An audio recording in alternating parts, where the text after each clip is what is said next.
Hey,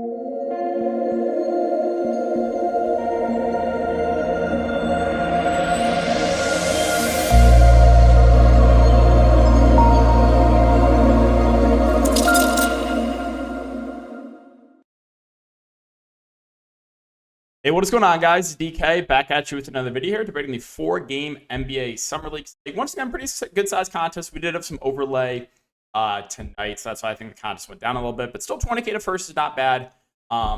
If you guys are new, again, extra content for DFS, NBA, NFL, sports, all that good stuff. Also, the sponsor of the video, that would be Prize Picks. If you guys are not on Prize Picks, you can use the code DKDFS for 100% match up to $100. Link down below. Basically, it's a player prop site, and all the different sports they offer are up here, and you're building out slips with player props. You can win up to 25x your money. So you guys want to give it a try, take advantage of that code, 100% match. All right, let's recap my lineup here from tonight. So I basically full stacked the Pacers and Thunder game, and it was okay. Ben Shepherd shot like 1 of 10, so that was a bit disappointing. Jared Butler was an absolute smash. His minutes were not amazing. Brown was solid. Oscar got benched in the second half, but he still put up a decent game for his price point. Jalen Williams, the big, was awful. That really tilted me. Minutes were not amazing. Shot just did everything there, but yeah, there really was like very little value on the slate, so that's why I just basically stacked this game up, because if you looked at the later games, like the Jazz, Lakers, Celtics, there's like no value. So Wong absolutely smashed, and then I had Jace Walker, what's his name? The rookie for the Thunder, rounded out my lineup. But then I have Colin Castleton in the late game. So right now I'm in the cash relatively easily with Castleton. We'll see. I think I'm in decent shape to double up. I don't think I'm going to win the big money. And also the Knicks game went to overtime. I have no exposure to that game. That game went to OT. So that's definitely going to hurt a little. All right, so let's just get into the slate. We'll start off with Houston and Golden State. On the Houston side, probably my favorite team to target. They just ran a very tight rotation again of no Jabari Smith, no Tari Eason, and no Thompson. Cam Whitmore played huge minutes. Again, he was the only miss I had the other day on Prize Picks. He hooked me, and I lost my slips because of him, which was so incredibly tilting. Played 34 minutes though. Was solid in that time. So I still like Cam Whitmore. Hudgens was the guy that I was prioritizing last night, and he absolutely smashed. He was only about 30% owned in the big tournament, which is absolutely amazing. So I like Hudgens again. Should play low 30s minutes. Again, he had some good numbers in the G League. What did tilt me, though, the minutes for Darius Days. Like, what are we doing? 16 minutes for a guy that's like on the roster? Is he injured? Like, what are we doing with these minutes? So that really tilted me. Like, if you're going to play him these minutes, don't start him, right? So I don't know. That put me on full tilt mode. Even though he's like close to 100% last slate, the minutes were just not there. He's going to be super productive in the minutes that he plays, but the minutes, again, a little bit concerning. I'd be a little bit careful with Matthew Mayer. He had an absolutely amazing game, 19, 10, 1, and 2. But I think that's a bit of an outlier. In college, he averaged 12 and 5 for Illinois. I don't know. I think he just got hot and had a bit of an outlier game rebounding the ball as well. So I think Mayer is fine, but probably will be a bit overowned. A guy that I do like is Jermaine Samuels. Played 34 minutes. He's about a fantasy point per minute guy. So I think he looks very safe. Nate Hinton also got solid run, 29 minutes. I think he's a pretty good value. So there's really a lot to like here for Houston. Huff did not play, and I don't think he'll play the rest of the way. And then really I don't think I'm going to mess with anything off the bench. But yeah, Whitmore, Hudgens, Samuels, Hinton, I think all look good. If you want to go to Mayer too, that's fine. But again, I think it was a bit of an outlier game. Now for Golden State, I've been jamming Lester every single slate. It's been working out in a big way. He had another huge game today. My concern with Golden State here, though, is it is a back-to-back. And these guys have played every single game so far, even the pre-Summer League game. So it does worry me a little bit. Also, I wanted to mention that Jackson Davis is expected to play. The issue is, like, I don't think he's going to see huge minutes, but he is cheap. So did want to mention that. I think he'll probably kick Davis to the bench, would be my guess, assuming they keep the other starters. So Lester, Podziemski, Santos, I think all pretty good plays. Lester, if he plays, would be my favorite option. But Podziemski and Santos both reasonable plays as well. Reggie Perry, I mean, this is going to be a tricky one, guys. Game 1, he's a good point per minute guy. Game 1, he went for 2 fantasy points per minute. Game 2 did not play. And then Game 3, I don't know what he finished. I swear he went for like 50 fantasy points. So it's going to be a tough one with Reggie Perry, because if he does not start, there is DNP risk, right? He DNP'd 2 games ago. So I don't know what to do with Reggie Perry. That one's going to come down to what I think his ownership's going to be. Again, if Jackson Davis plays, I'd assume Davis moves back to the bench. The other Davis, I'll probably pass there.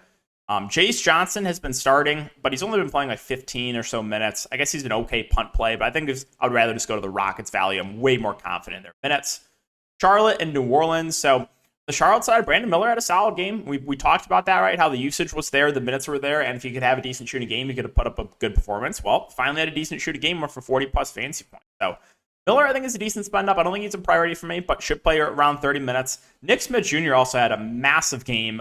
He shot 13 of 20 from the field, 4 or 5 from 3, 1 for 40-plus fantasy points. I think he's okay, but I don't expect that type of performance again. Kai Jones has been awful, but he should play mid-20s minutes. He's reasonable. McGowan's has been playing solid minutes on the bench. He's fine. Boak Knight, I don't know why he played limited minutes. Maybe he was just playing so bad, but still have a little bit of interest in him for tournaments. I don't know if I get to anyone else, though, for the Charlotte Hornets. Let's move on to New Orleans. New Orleans, again, like I said, there's been mixed reports. These guys play, but it's not 100% guaranteed. Dyson Daniels had a really bad game, kind of salvaged a little bit there in the fourth, but he should play around 30 minutes, assuming he does play, and he'll play the point guard position, 8 assists back-to-back games. So if you have salary, I think that's fine. Hawkins is okay. I would rather get to Daniels at the top or Sebron for a bit cheaper. Sebron been playing high 20s minutes as well. So I like Sebron. I like Daniels. Hawkins is fine. The rest of the team, also Ichi Liddell. I was doing some Twitter searching and couldn't find anything on why he did not play last game. He just did not play. Makovich is 5'6". He's going to play around 20 minutes, about a fantasy point per minute guy. 15, 10, and then 27. So I think on average, he's probably going to give you like high teens in fantasy points, which is reasonable at that price point. Noli started, but like only played 21 minutes. I don't think I can do it. I'm not super confident in any of these bench guys. If they do end up resting some guys, then maybe we can start looking at these guys, but I don't know if we'll get that news. Like Jones had a decent game in 20 minutes. Crutcher, again, he was on, I think he was the Hornets summer league team a couple years ago. He's not bad point per minute. Like maybe if they rest some guys, he could be potential value as well. Portland, another team where, okay, how many more games is Shaedon Sharpe going to play? Jabari Walker could also get shut down as well. I don't think Scoot's going to play, but he hasn't been fully ruled out of the entire summer league. He got ruled out Tuesday, and that was yesterday. So we'll keep an eye on the Scoot news. But yeah, Sharpe has really not shot well, but the minutes are still been there for him. So I think he's a pretty good spend up, assuming he plays, right? He's getting a ton of usage. He's getting a lot of shots up. He's just not really making the shots. Jabari Walker at 8.6 now feels priced about right. I think 25-ish minutes for him seems about right. So that's fine. Davao, I think, is a bit expensive. He had the one really, really big game, then kind of came back down to earth. Chris Murray, 6K. He finally got minutes. He played 32 minutes. The issue is 17 and 23 minutes the previous game. So if you told me that he was going to play 30 minutes again, I would definitely have interest in Chris Murray. But minutes have been all over the place. Minutes have really been all over the place for a lot of these guys. Drew Brees had a really good game. He's been playing about 20 minutes a game. It feels like a chase a bit. Badgie's been starting. He's been playing like 15, 20 minutes. He's 4.1K, so like sure, you can go to him. Davis, not really playing enough minutes for you to get to him. No one else really, and they're spreading out the minutes off the bench. Moving on to Orlando. So Orlando's a team, we definitely get them some value here.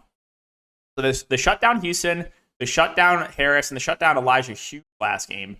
Also, there were some rumors of possibly Black and Howard not playing. So this is the back-to-back. I think they could get shut down as well. I don't know if DJ Wilson will play. So this could be a completely new team where we're looking to like Kandari Witherspoon. I made a post on Patreon how once we got the news starting lineup, I really like Kandari Witherspoon for value, and he absolutely smashed at no ownership. So you can take advantage of that, right? If you get news for lock and stuff like that, you can get guys like that at low ownership. So Witherspoon was a guy that a lot of sharps were all over again. I posted that on Patreon how I liked him for value once we got the news of starting, but.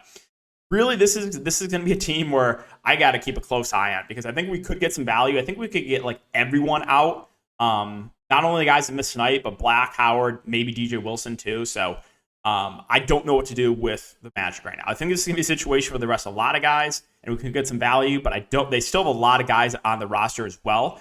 So the Magic, I'm praying we can get news before lock. We did, like, a lot of the games went to overtime, and we did still get the Magic starting lineup before lock. So that's a little bit, that's good to know, right? And even in the regular season, I feel like the Magic are good at reporting. So I'm really hoping we can get this news before lock. So this is a team I think could change the entire main slate. I think we can definitely have value, but I don't know who it's going to be because I don't know who's going to start if they, like, all the main guys are out, right?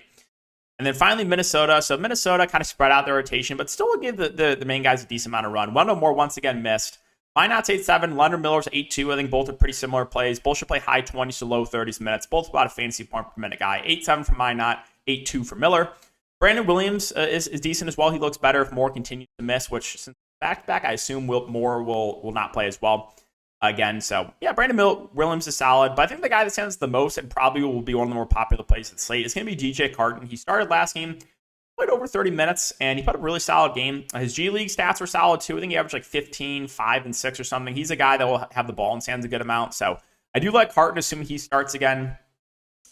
And then off the bench, if I had to pick one, it would be Theon Hunt. He's been playing like 15 to 20 minutes. He's also about a fantasy point per minute guy and is 4.8K. Finally, Sacramento. So we talked about it in the video. I also talked about it on the RPS stream, how I just wanted to play whichever king I thought of the guards, which I thought would be the lowest owned. And it was Ford last game. And Ford absolutely smashed. Again, you guys know I pivoted off in last second because I am the absolute worst. But Kada is out for the Summer League. Again, obviously Keegan Murray's out. So you're going to get a starting lineup of most likely Ellis, Ford, Jones, Edwards, and then Sacramento just trolled, right? We're all thinking, okay, it's going to be Comanche, right? He started the second half last game for Kada. No way, right? They go to this Stevens, start him and play him 12 minutes.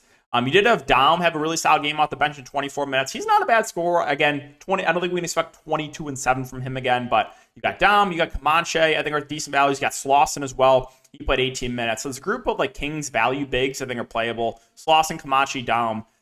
Stevens, again, only played 12 minutes. I'll pass on him unless we get confirmation or something he's going to play more. But you just have that group of bigs I think are fine. And then with the guards, again, if I'm going to play one, it's probably going to be whoever I think is going to be the lowest owned, which right now might be Keon Ellis because he's the most expensive. Jones has been up and down, 18, 42, and 19, and Ford has been up and down as well, right? 29, 13, 39. So I like those guards. I think all three guards should play around 30 minutes, and my favorite in tournaments probably will be the guy which I think will be the lowest owned, which in my opinion will probably be Ellis because. Okay, so that's going to wrap it up for the video. A bit of a shorter video this time around, but as always, I really do appreciate the support, guys. If you do enjoy, make sure to like, subscribe, hit the notification bell. And again, if you're looking for more content, you can always check out my Patreon link below. Where I'm posting everything, all the player polls, all the news, early slate breakdowns as well, Discord access. If you're interested in that, link down below. All right, enjoy the rest of your night, guys, and we'll see you all in the next video.